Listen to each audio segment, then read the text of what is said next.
Welcome to V3 news లక్ష్యం సమాజహితం. నేను కీర్తి. ముందుగా హెడ్లైన్స్. ప్రపంచవ్యాప్తంగా 6వ అతిపెద్ద జ్యువెలరీ రిటైలర్ గా ప్రఖ్యాతిగాంచిన మలబార్ గోల్డ్ డైమండ్ సంస్థ.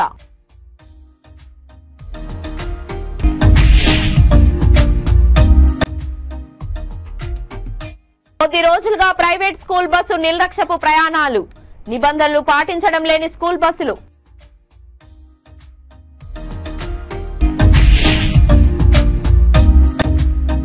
కళాశాలలో అస్తవ్యస్తంగా మరుగుదొడ్లు ఉన్నాయని మంత్రి సవితమ్మ ఆగ్రహం. చేనేత పరిశ్రమ బాగుంటే ఆప్కో రంగం మరింత మెరుగుపడుతుంది. ఇక డీటెయిల్స్ లోకి వెళ్తే హన్మకొండ జిల్లా బట్టుపల్లి గ్రామ సమీపంలో శ్రీ చైతన్య పాఠశాల యాజమాన్యం వారు ఎలాంటి భద్రత లేని టూరిస్టు బస్సుల్లో బడి పిల్లల ప్రయాణాలను కొనసాగిస్తున్నారు. స్కూల్ బస్సు వాటిపైన స్కూల్ పేర్లు కానీ 10 ఫీట్ల దూరంలో వాహనాలు నడపాలని గవర్నమెంట్ ఆమోదించిన హెచ్చరికలు రాసిన నమూనా లేవు. వెనకాల నుండి వచ్చే ప్రయాణికులు గమనించి పిల్లలకు ప్రమాదాలు జరగకూడదని తమ వాహనాల వేగాన్ని తగ్గించుకుంటూ వస్తున్నారు.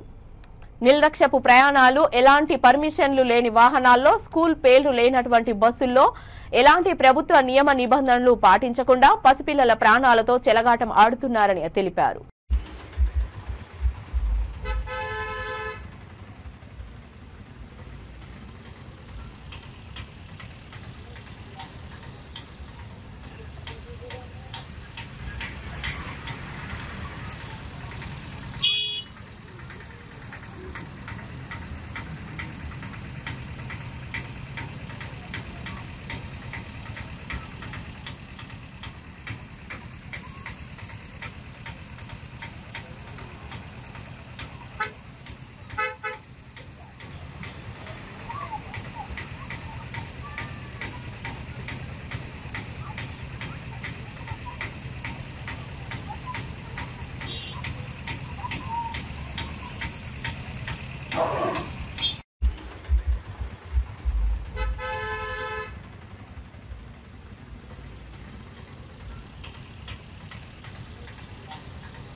చందానగర్ లో మలబార్ షోరూమ్ లో ఈ సరికొత్త కలెక్షన్లను కస్టమర్లు, శ్రేయోభిలాషులు, మలబార్ మేనేజ్మెంట్ టీం సభ్యుల సమక్షంలో ఆవిష్కరించారు.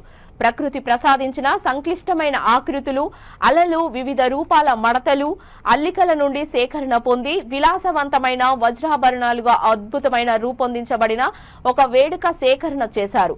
అంతర్జాతీయ ప్రమాణాలతో పరీక్షింపబడి ధృవీకరించబడినది అని సిబ్బంది తెలియజేశారు.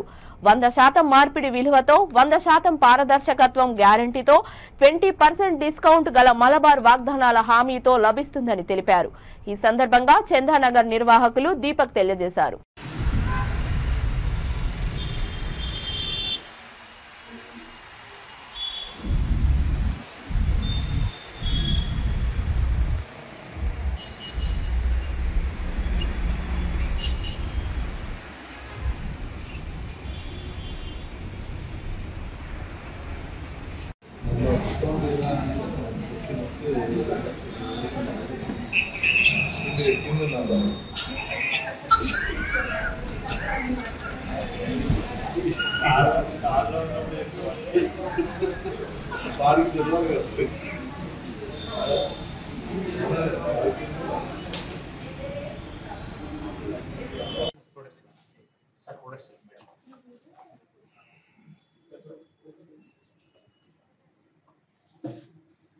Yeah, okay, once clear.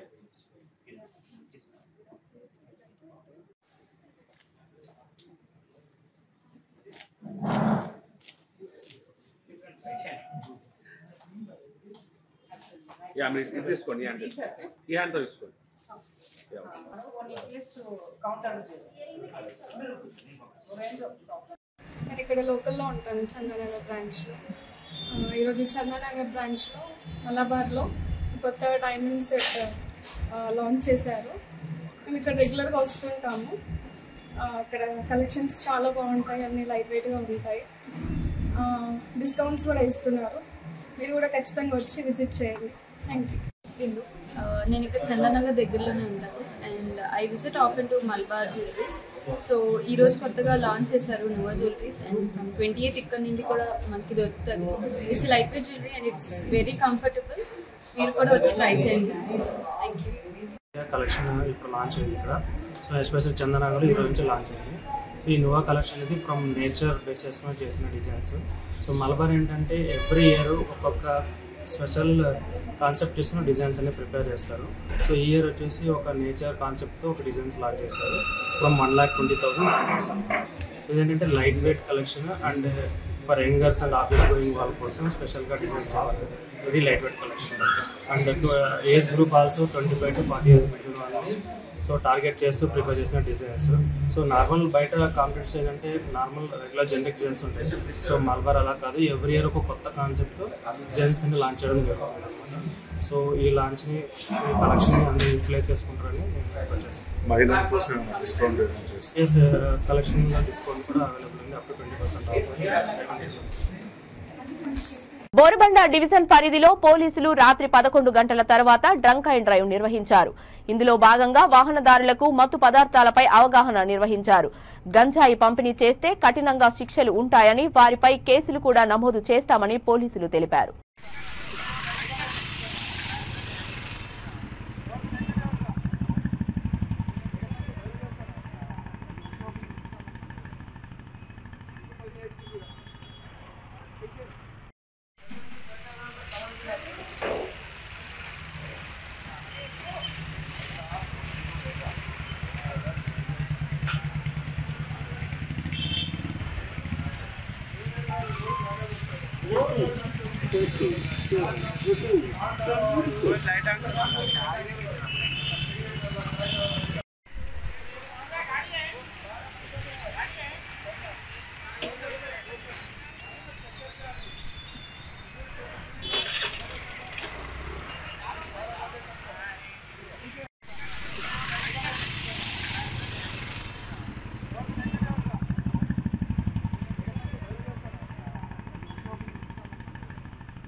Shri Sathya Sai జిల్లా పెనుగొండ గ్రామం మీదుగా జిల్లా నలుమూలల నుండి 6 కలప కేంద్రాల ద్వారా సేకరించిన కలపను గోవాకు, కర్ణాటకకు తరలిస్తూ ఉంటారు. గత 5 సంవత్సరాలుగా ఎంత చెప్పినా అధికారులు నివారించలేదు. హుటాహుటీన వాల్టా చట్టం ప్రకారం రక్షించాల్సిన పోలీస్, రెవెన్యూ, ఫారెస్ట్ అధికారులు మేమిచ్చిన సమాచారం మేరకు అక్కడికి చేరుకొని వాహనాలను సీజ్ చేసి రెవెన్యూ కార్యాలయానికి తరలించారు. ఈ సందర్భంగా తహసీల్దార్ మాట్లాడుతూ అక్రమంగా చెట్లు నరికితే సహించబోమని గట్టిగా హెచ్చరించారు. కరువు జిల్లాలో మొక్కల పెంపకం కోసం కేంద్ర, రాష్ట్ర ప్రభుత్వాల నుంచి 100 కోట్ల రూపాయల ప్రజాధనాన్ని వినియోగిస్తూ ఉంటారు. ఫారెస్ట్ మినిస్టర్ పవన్ కళ్యాణ్ ఆ చెట్ల విశిష్టతను గుర్తించి అడవులను, చెట్లను కాపాడే చర్యలు, అక్రమ కలపదారులను అరికట్టాలి అన్నారు. పెనుగొండలో 2 వాహనాలను సీజ్ చేశారు. జిల్లా వ్యాప్తంగా ఈ విధంగా సీజ్ చేసిన రెవెన్యూ, ఫారెస్ట్ అధికారులు నిబద్ధతతో పనిచేసి పెనాల్టీలు వేస్తే ప్రభుత్వానికి ఫీజు వసూలు అవుతుందని, వేల వృక్షాలు బతుకుతాయని వారు తెలియజేశారు. ఈ కార్యక్రమంలో national human rights culture and national development organisation state vice president Harilal Nayak, VRO Ganesh Reddy తదితరులు పాల్గొన్నారు. ఒక చెట్టు విలువ 74 లక్షల రూపాయలుగా సుప్రీంకోర్టు చెప్తే అది కరూరు జిల్లాలో 1 కోటి రూపాయలుగా మనం లెక్క కట్టచ్చు. కానీ నిర్దాక్షిణ్యంగా ఇన్ని రోజులు ఆ చెట్లు నరికేశారు. ఎక్కడ చూసినా సామిల్స్లో ఇటుక పట్టీల దగ్గర పక్క రాష్ట్రాలకు మన జిల్లా నుంచినే తరలి వెళ్తున్నారు, వేరే జిల్లాల నుంచి వెళ్ళటం లేదు. అసలు ఇది ఏంది? చాలా దారుణమైన పరిస్థితి. ఇప్పటికైనా ఈ పరిస్థితి మారాలి. సంబంధిత అధికారులు చర్యలు తీసుకోకపోతే ఎవ్వరు ప్రజలకు ఏం పట్టదు. ప్రజలను ఎందుకంటే దుర్మార్గంగా వీళ్ళు తొక్కించుకోవాలంటే తీసుకుని వెళ్ళిపోతారు. మా మీదనే ఒక్కోసారి తప్పుడు కేసులు పెట్టారు, మేము బెదిరిస్తున్నామని చెప్పి. ఇట్లయినా బెదిరుకుంటారండి. ఈ పద్ధతి ఈ జిల్లాలో మారాలి ఎప్పటికైనా. దీని ప్రకారం ఒక చెట్టు విలువ 74 లక్షలు ఉంటే దీని టన్నేజ్ ప్రకారం వేసినా కూడా దీనికి 4 నుంచి 5 లక్షల రూపాయలు దీనికి పెనాల్టీ వేయాల్సి వస్తుంది. అంటే ఇప్పుడు ఫైర్ వుడ్ తరపున వేసినా కూడా పచ్చికట్టికి 4 నుంచి 5 లక్షల రూపాయలు విలువ దీనికి ఫైన్ వేయాల్సి ఉంటుంది. ఇప్పటికైనా అధికారులు తగు విధంగా చర్యలు తీసుకొని కరువు జిల్లాలో కోట్ల రూపాయలు, అంటే కరువు నివారణకు కోట్ల రూపాయలు ఖర్చు పెడుతున్నారు మన ప్రజాధనాన్ని. దాన్ని నివారించే ఒక చెట్టు విలువ 74 లక్షల రూపాయలుగా సుప్రీంకోర్టు చెప్తే అది కరువు జిల్లాలో ₹1 కోటి మనం లెక్క కట్టచ్చు. కానీ నిర్దాక్షిణ్యంగా ఇన్ని రోజులు ఆ చెట్లు నరికేశారు. ఎక్కడ చూసినా సామిల్స్లో ఇటుక పట్టీల దగ్గర పక్క రాష్ట్రాలకు మన జిల్లా నుంచినే తరలి వెళ్తున్నారు, వేరే జిల్లాల నుంచి వెళ్ళటం లేదు. అసలు ఇది ఏంది? చాలా దారుణమైన పరిస్థితి. ఇప్పటికైనా ఈ పరిస్థితి మారాలి. సంబంధిత అధికారులు చర్యలు తీసుకోకపోతే ఎవ్వరు ప్రజలకు ఏం పట్టదు. ప్రజలను ఎందుకంటే దుర్మార్గంగా వీళ్ళు తొక్కించుకోవాలంటే తీసుకుని వెళ్ళిపోతారు. మా మీదనే ఒక్కోసారి తప్పుడు కేసులు పెట్టారు, మేము బెదిరిస్తున్నామని చెప్పి. ఇట్లయినా బెదిరుకుంటారండి. ఈ పద్ధతి ఈ జిల్లాలో మారాలి ఎప్పటికైనా. దీని ప్రకారం ఒక చెట్టు విలువ 74 లక్షలు ఉంటే దీని టన్నేజ్ ప్రకారం వేసినా కూడా దీనికి 4 నుంచి 5 లక్షల రూపాయలు దీనికి పెనాల్టీ వేయాల్సి వస్తుంది. అంటే ఇప్పుడు ఫైర్ వుడ్ తరపున వేసినా కూడా పచ్చికట్టికి 4 నుంచి 5 లక్షల రూపాయలు విలువ దీనికి ఫైన్ వేయాల్సి ఉంటుంది. ఇప్పటికైనా అధికారులు తగు విధంగా చర్యలు తీసుకొని కరువు జిల్లాలో కోట్ల రూపాయలు, అంటే కరువు నివారణకు కోట్ల రూపాయలు ఖర్చు పెడుతున్నారు మన ప్రజాధనాన్ని. దాన్ని నివారించే విధంగా, ఆ ఖర్చులు మిగిలించే విధంగా చర్యలు తీసుకోవాలని చెప్పి కోరుతున్నాం. జై హింద్. శ్రీ సత్యసాయి జిల్లా పెనుగొండ 5 సంవత్సరాలుగా ఆప్కో పరిస్థితి బాగలేదని, చేనేత పరిశ్రమ బాగుంటే ఆప్కో రంగం మరింత మెరుగుపడుతుందని, వారంలో ఒకరోజు చేనేత వస్త్రాలు ధరించాలని బీసీ సంక్షేమ చేనేత జౌళి శాఖ మంత్రి సవితమ్మ అన్నారు. శ్రీ సత్యసాయి జిల్లా పెనుగొండలో బాలికల కళాశాలను ఆకస్మిక తనిఖీ చేసి మధ్యాహ్న భోజనం, విద్యార్థులతో ఉపాధ్యాయుల బోధన తీరును అడిగి తెలుసుకున్నారు. విద్యార్థులు వినియోగించే మరుగుదొడ్లను పరిశీలించారు. మరుగుదొడ్లు అధ్వానంగా ఉండడంపై మంత్రి సవితమ్మ ఆగ్రహం వ్యక్తం చేశారు. విద్యార్థుల ఆరోగ్యం పట్ల అశ్రద్ధ వహిస్తే చర్యలు తప్పవని హెచ్చరించారు. మీ ఇళ్లలో ఇలాగే ఉంచుకుంటారా అంటూ మండిపడ్డారు. విద్యార్థులు మెరుగైన సౌకర్యాలు కల్పించాలని సవితమ్మ అన్నారు. విలేకరులతో మాట్లాడుతూ చేనేత మరింత అభివృద్ధి దిశగా తీసుకువెళ్తామని, ఇంటర్నేషనల్ మార్కెట్ ప్రణాళిక సిద్ధం చేస్తున్నామని తెలిపారు. ఆప్కో షోరూమ్ లో మరిన్ని తీసుకువస్తామని సవితమ్మ అన్నారు. ఈ కార్యక్రమంలో అధికారులు, నాయకులు, కార్యకర్తలు పాల్గొన్నారు.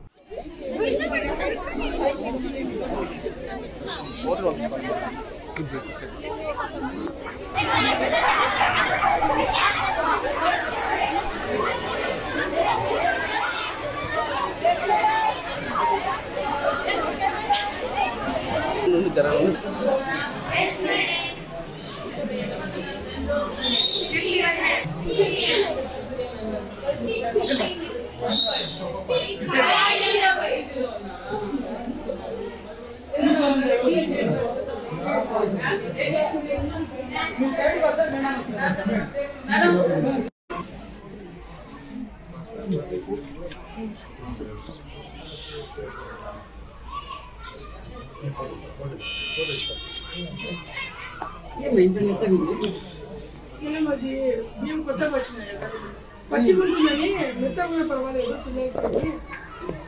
ఇప్పుడు అయితే మేడం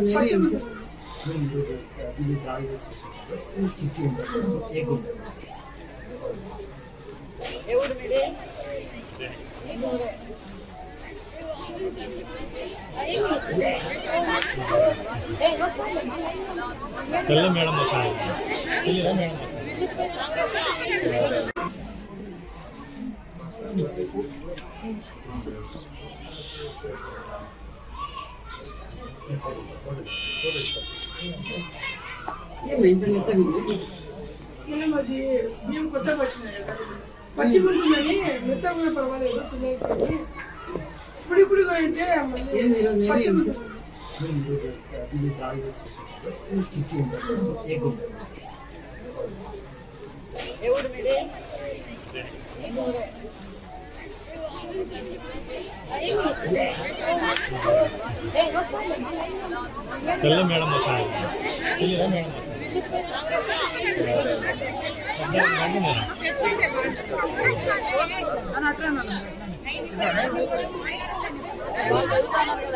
ఖైరతాబాద్ ఎంఆర్ఓ కార్యాలయంలో చెక్కుల పంపిణీ కార్యక్రమంలో పాల్గొన్నారు.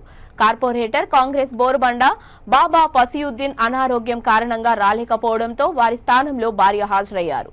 ప్రోటోకాల్ ఉల్లంఘించి ఎలా వస్తారని బీఆర్ఎస్ నేతలు ఆమెను ప్రశ్నించారు. దీంతో బీఆర్ఎస్ కాంగ్రెస్ నేతల మధ్య ఘర్షణ తలెత్తింది.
బులెటిన్ ముగించే ముందు హెడ్లైన్స్ మరొకసారి. ప్రపంచవ్యాప్తంగా 6వ అతిపెద్ద జ్యువెలరీ, రిటైలర్ గా ప్రఖ్యాతిగాంచిన మలబార్ గోల్డ్ డైమండ్ సంస్థ.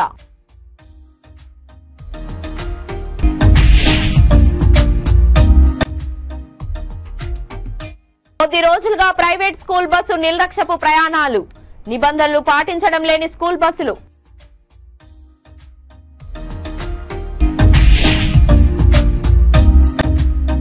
కళాశాలలో అస్తవ్యస్తంగా మరుగుదొడ్లు ఉన్నాయని మంత్రి సవితమ్మ ఆగ్రహం. చేనేత పరిశ్రమ బాగుంటే ఆప్కో రంగం మరింత మెరుగుపడుతుంది. ఇవి ఇప్పటి వరకు ఉన్న అప్డేట్స్. మరిన్ని అప్డేట్స్ కోసం చూస్తూనే ఉండండి V3 న్యూస్. లక్ష్యం సమాజహితం.